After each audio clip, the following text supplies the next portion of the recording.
गरीब गाय की हत्या। नारंग अपनी पत्नी, 5 साल की बेटी पिंकी और साली रमा के साथ रहता था। नारंग की साली बहुत ही चालाक किस्म की औरत थी।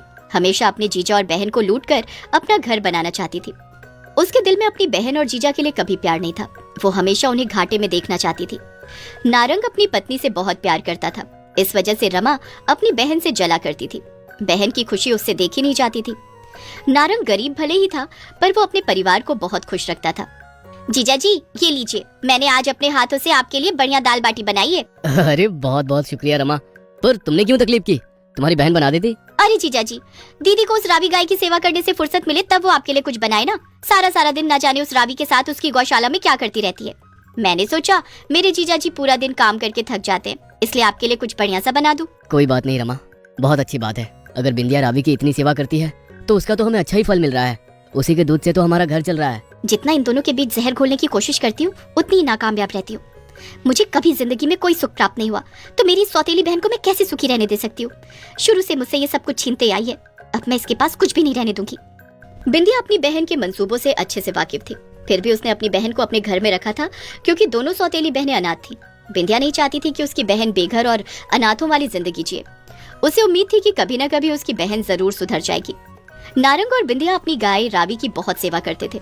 दोनों ने रावी को अपनी बेटी पिंकी जैसा पाला था। अगर रावी उन्हें दूध देकर उनका घर चला रही थी, तो बदले में नारंग और बिंदिया भी उसकी जी जान से सेवा करते थे।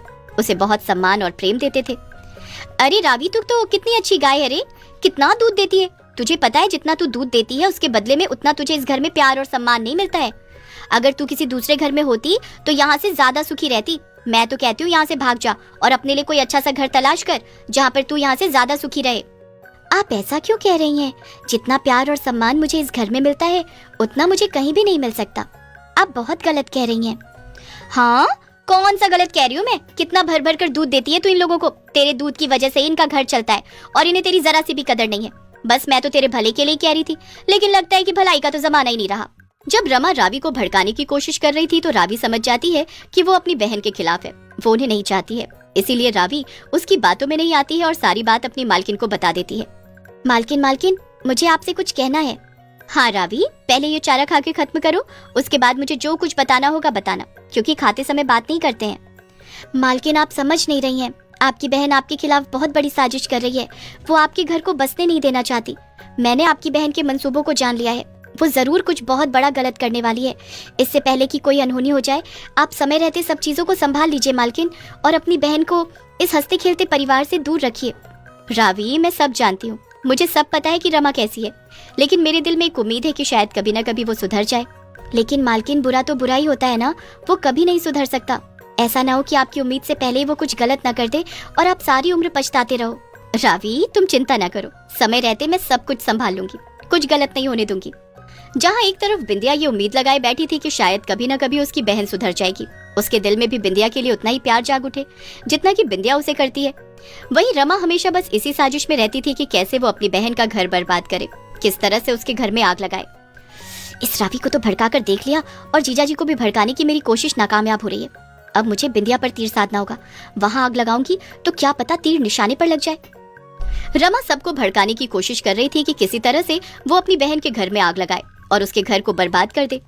जब उसने रावी और अपने जीजा को भड़काने की कोशिश की तो वो उसकी बातों में नहीं आए। अब वो अपनी बहन को भड़काने जा रही थी। अरे दीदी सुनो तो, मैं क्या कह रही थी। मुझे तो अपनी आंखों पर यकीन ही नहीं हो रहा है। आज मैंने कुछ ऐसा देख लिया जिसे देखकर मुझे अपनी आंखों पर यकीन नहीं हो रहा है। क्या रमा, ऐसा क्या देख लिया तुमने? दीदी, अगर मैं तुमसे कहूंगी तो तुम्हारे कान सुनकर फट जाएंगे। रमा, आखिर ऐसी कौन सी बात है जिसे कहने में तुम्हें इतनी देर लग रही है और जिसे सुनकर मेरे कान फट जाएंगे? तुम यहाँ रावी की सेवा करती फिरती हो, अभी भी उसकी सेवा में लगी हुई हो, उसका गोबर साफ कर रही हो, और तुम जानती भी हो रावी तुम्हारी पीठ पीछे क्या कर रही है। जब तुम जीजा जी के लिए खेत में खाना लेकर जाती हो तब तुम्हारी पीठ पीछे रावी पड़ोसियों के घर जाकर उन्हें बाल्टी भर दूध देकर उनसे खाने में बढ़िया घास लेकर खाती है, क्योंकि उसे हमारे घर में जितना मिल रहा है वो कम लगता है। बहुत ही लालची है रावी। तुम उसकी फितरत को पहचान नहीं रही हो दीदी। अब भी कहती हूँ उसे घर से निकाल दो, नहीं तो बहुत पछताओगी। और दूसरी बात दीदी, सुनकर तुम्हें बहुत दुख लगेगा, जीजा जी अच्छे इंसान नहीं है।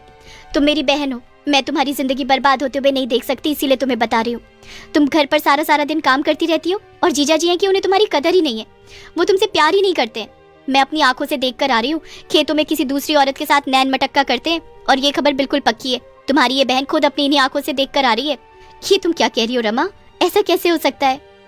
मैं बिल्कुल सही कह रही हूँ दीदी। जीजा जी और वो तुम्हारी गाय रावी बहुत धोखेबाज है। तुम्हारे साथ तुम्हारी पीठ पीछे दोनों गलत कर रहे हैं।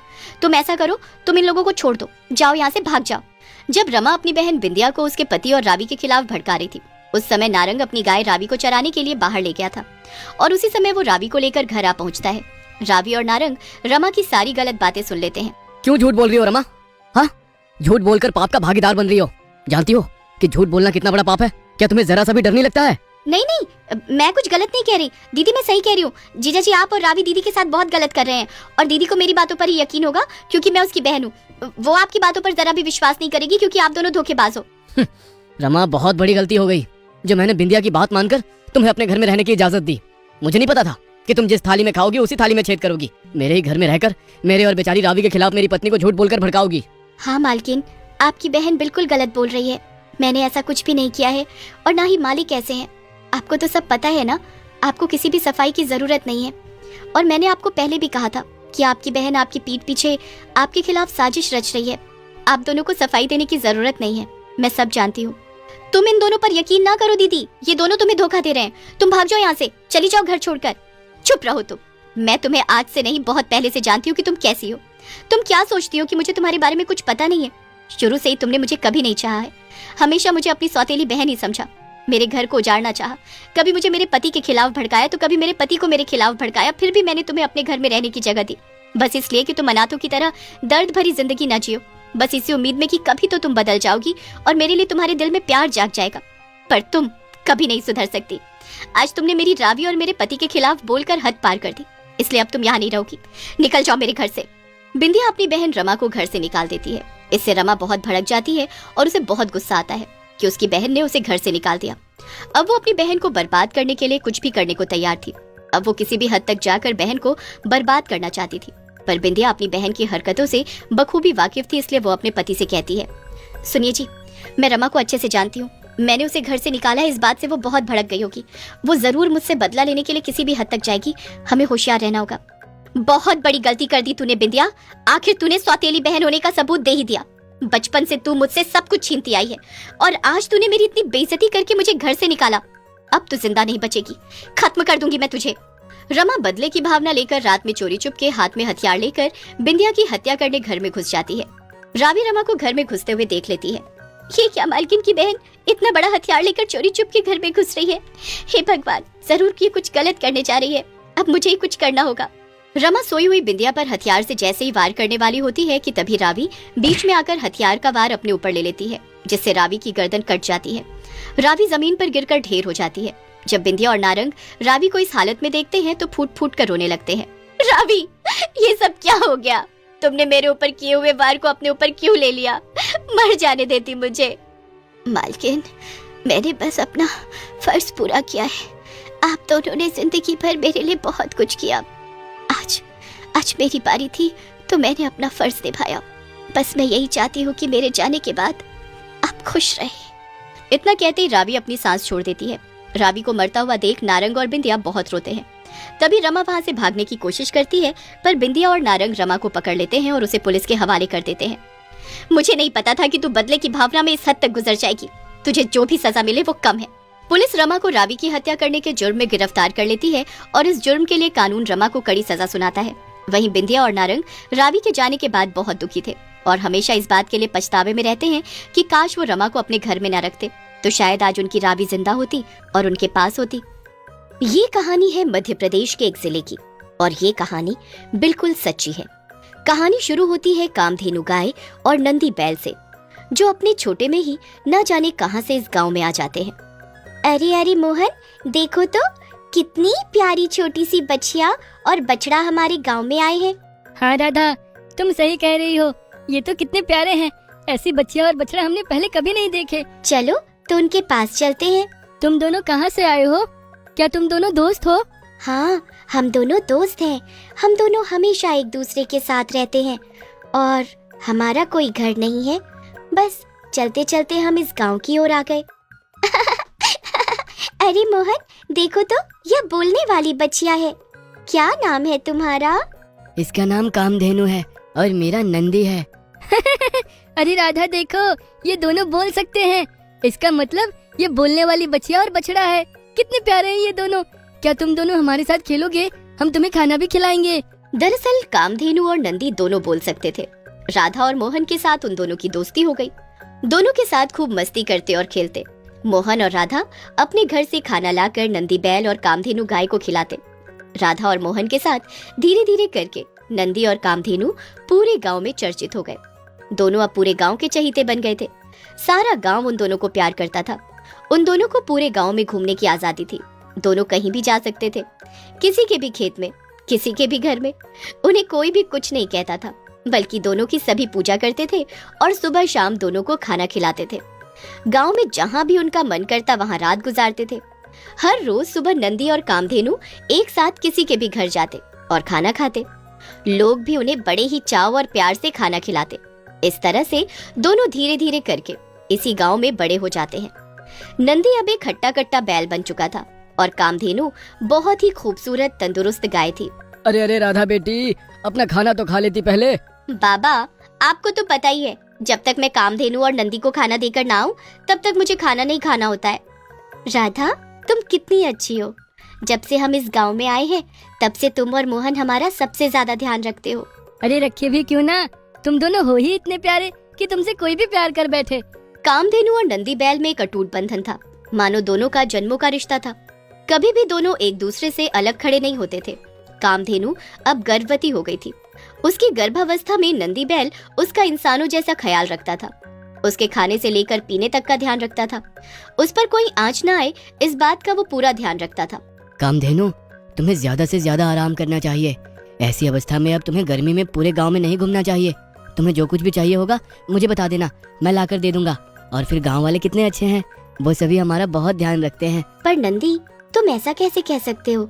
मैं एक जगह बैठी कैसे रह सकती हूँ? तुम मेरे लिए बाहर खाना लेने जाओ और मैं चुपचाप कैसे बैठी रहूं? जानते हो ना, हम बचपन से कभी भी एक बार भी अलग नहीं हुए हैं। मुझे तो ऐसा प्रतीत होता है कभी जिंदगी में हम अलग हुए तो मैं मर ही जाऊंगी। कामधेनु, ऐसी अशुभ बातें मत करो, तुम्हें कुछ नहीं होगा। और हाँ, ठीक है, हम कभी अलग नहीं होंगे। अरे बदमाश शराबी इंसान, तूने पूरे घर को बर्बाद करके रखा है। बड़ी मुश्किल से लोगों के घरों में काम कर करके बच्चों की फीस जुटाई थी, उसको भी चोरी करके तूने शराब पी ली। अब कहाँ से बच्चों की फीस भरूंगी मैं? निकल जा इस घर से, अब इस घर में तेरे लिए कोई जगह नहीं है। अरे कमली, कहाँ जाऊंगा मैं? ये मेरा भी घर है, मैं कहीं नहीं जाऊंगा। बेशर्मी की तो तूने सारी हदें ही पार कर दी है। निकल जा इस घर से, दोबारा यहाँ दिखा तो तेरी टांगे तोड़ दूंगी। इसी गांव में एक निरंजन नाम का आदमी और उसकी पत्नी कमली अपने बच्चों के साथ रहते थे। निरंजन बहुत ही निकम्मा और शराबी किस्म का इंसान था, जो हर रोज अपनी पत्नी और बच्चों को सताया करता था। कामकाज तो कुछ करता ही नहीं था। जो बीवी कमा कर लाती थी, उसे भी शराब और जुए में उड़ा देता था। आए दिन उनके घर में झगड़े होते थे। एक दिन तंग होकर उसकी बीवी ने उसे घर से ही निकाल दिया। अब निरंजन घर से बाहर था। रात बहुत हो चुकी थी, लेकिन निरंजन को कोई भी अपने घर में जगह नहीं दे रहा था। तभी निरंजन वहां आकर बैठ जाता है, जहां पर कामधेनु और नंदी बैल बैठा करते हैं। तभी उसकी नजर कामधेनु पर जा पड़ती है। उसे देखकर वो कुछ सोचने लगता है। अरे वाह, यह बात मेरे दिमाग में पहले क्यों नहीं आई? कितनी बढ़िया गाय है और ऊपर से गर्भवती भी है। ये तो बच्चा देने वाली है और खूब सारा दूध भी देगी। इससे तो मेरी शराब और जुए का खर्चा बड़े ही आराम से निकल जाएगा। हाँ, अब मुझे किसी की भी जरूरत नहीं है, ना पत्नी और ना ही बच्चों की। मुझे मेरा रास्ता मिल गया है। शराबी निरंजन की नजर कामधेनु पर पड़ गई थी और वह सोच रहा था कि कामधेनु गर्भवती है, बहुत जल्द बच्चा देगी तो वह उसका दूध निकालकर दूध को बेचकर उसके पैसों से शराब पिएगा और जुआ खेलेगा। ये गांव वाले इन दोनों गाय और बैल को बड़ा प्यार करते हैं। ये गाय को ले जाने नहीं देंगे। ऐसा करता हूँ, रात का समय है, इस गाय को दूर ले जाकर कहीं छुपा देता हूँ। हे गाय, चल जल्दी यहाँ से चल। नंदी, नंदी, ये आदमी मुझे कहाँ ले जा रहा है? देखो ना, ये मुझे तुमसे दूर करके कहाँ ले जा रहा है। मुझे इसके साथ नहीं जाना है। आखिर कहाँ ले जा रहे हो मेरी कामधेनु को? छोड़ दो मेरी कामधेनु को, छोड़ दो। निरंजन कामधेनु को अपने साथ ले जाने के लिए घसीट रहा था। कामधेनु उसके साथ नहीं जाना चाहती थी। वो बहुत रो रही थी। साथ ही नंदी बैल भी पूरी कोशिश कर रहा था कि वो कामधेनु को निरंजन के चंगुल से छुड़ाए। तभी निरंजन नंदी पर गुस्सा करता हुआ एक बड़ा सा डंडा उठाता है और उसे मारने लगता है। अरे बड़ा प्यार दिखा रहा है ना इस गाय के लिए। तुझे तो मैं अभी सबक सिखाता हूँ। मत मारो मेरे नंदी को, मत मारो। तुम मुझे जहाँ ले जाना चाहते हो मैं तुम्हारे साथ चलने को तैयार हूँ, लेकिन मेरे नंदी को मत मारो बेरहम इंसान। छोड़ दो उसे, छोड़ दो। निरंजन नंदी को बहुत मारता है और नंदी मार खा खा के लहूलुहान हो जाता है, फिर बेहोश होकर वहीं गिर जाता है। निरंजन कामधेनु को जबरदस्ती घसीटकर गांव के बाहर एक पत्थरों वाली गुफा के अंदर छुपा कर रखता है, जहां पर कामधेनु नंदी बैल के लिए बहुत तड़पती है और रोती है। सुबह जब नंदी को होश आता है और सारे गांव वाले नंदी को लहूलुहान पाते हैं और साथ में देखते हैं कि कामधेनु उसके साथ नहीं है, तो सभी बहुत चिंतित हो जाते हैं और नंदी से इस बारे में पूछने लगते हैं। देख गाय, चुपचाप यहाँ आराम से बैठ। मेरी बात मानेगी तो मैं तुझे अच्छी अच्छी हरी हरी घास खिलाऊंगा और तुम चुपचाप मुझे भर भर के दूध देना, जिसे बेचकर मैं अपनी जरूरतें पूरी करूंगा। वो ले गया मेरी कामधेनु को, न जाने कहाँ ले गया। मुझे मेरी कामधेनु चाहिए, वरना मैं अपने कामधेनु के बिना जिंदा नहीं रहूंगा। अगर ये काम निरंजन ने किया है तो उसे आप जो भी सजा देंगे वो हमें मंजूर होगी। बाबा, बाबा जल्दी से कामधेनु को ढूंढ कर वापस ले आइए ना। निरंजन काका ना जाने उसके साथ क्या करेंगे। नंदी, तुम चिंता ना करो, हम किसी भी तरह से कामधेनु को ढूंढ के वापस ले आएंगे। सारे गांव वालों को निरंजन के प्रति बहुत गुस्सा था। सभी निरंजन की खोज में लग जाते हैं। पूरे गांव में तलाशने के बाद भी निरंजन और कामधेनु का कहीं पता नहीं चलता है। तभी एक दूध वाला गांव वालों को आकर बताता है कि उसने रात में निरंजन को एक गाय को गांव के बाहर बनी एक गुफा की तरफ ले जाते हुए देखा है। मैं सच कह रहा हूँ, मैंने निरंजन को एक गाय के साथ उस गुफा की तरफ जाते हुए देखा है। हाँ। दूध वाले की बात सुनकर सारे गांव वाले निरंजन को ढूंढने उस गुफा तक पहुंच जाते हैं। वहीं कामधेनु गुफा में भूखी प्यासी नंदी से बिछड़कर बहुत दुखी थी। नंदी, बचपन से लेकर आज तक हम एक दूसरे से कभी जुदा नहीं हुए थे, लेकिन आज ना जाने ये कैसा समय आ गया। किसी ने हमें अलग कर दिया, और वो भी तब जब मैं गर्भवती हूँ, जिस समय मुझे तुम्हारी सबसे ज्यादा जरूरत है। अब आगे ना जाने क्या होगा, हम कभी मिल भी पाएंगे या नहीं। तभी सारे गांव वाले वहां आ पहुंचते हैं। तुम सब यहाँ कैसे आ गए? मुझे नहीं पता था कि तुम इस हद तक गुजर जाओगे। अपने स्वार्थ और मतलब के लिए तुम दो प्यार करने वाले जानवरों को अलग कर दोगे। गांव वालों, आप इस आदमी को जो सजा देना चाहो दे सकते हो, क्योंकि इस बेरहम ने प्रेम करने वाले जोड़े को अलग करने की कोशिश की है। मुझे माफ कर दो, दोबारा ऐसी गलती नहीं करूंगा। निरंजन, क्या तुम्हें शर्म नहीं आई? तुमने इतना घटिया काम किया, प्रेमी जोड़े को अलग करने का पाप किया। जो कभी एक दूसरे से अलग नहीं हुए हैं उन्हें अलग करने की कोशिश की, और नंदी बैल पर हाथ उठाया, उसे इतनी बुरी तरह से मारा। बहुत ही बुरे इंसान हो तुम। तुम्हें तो जितना मारो उतना कम है। सारे गांव वाले मिलकर निरंजन की खूब पिटाई करते हैं और कामधेनु को वापस नंदी बैल से मिला देते हैं। कामधेनु, तुम आ गई। मुझे तो लगा था अब हम कभी भी मिल नहीं पाएंगे। मैं तो बस तुम्हारे बिना मर ही जाता। और तुम ठीक तो हो ना? और हमारा बच्चा, वो भी ठीक है ना?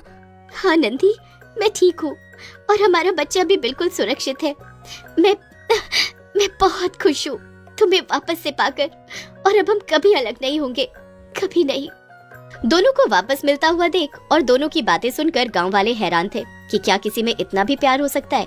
तभी राधा की माँ बोलती है, इतना प्यार तो हमने कभी इंसानों के बीच में भी नहीं देखा होगा जितना इन दो जानवरों के बीच में है।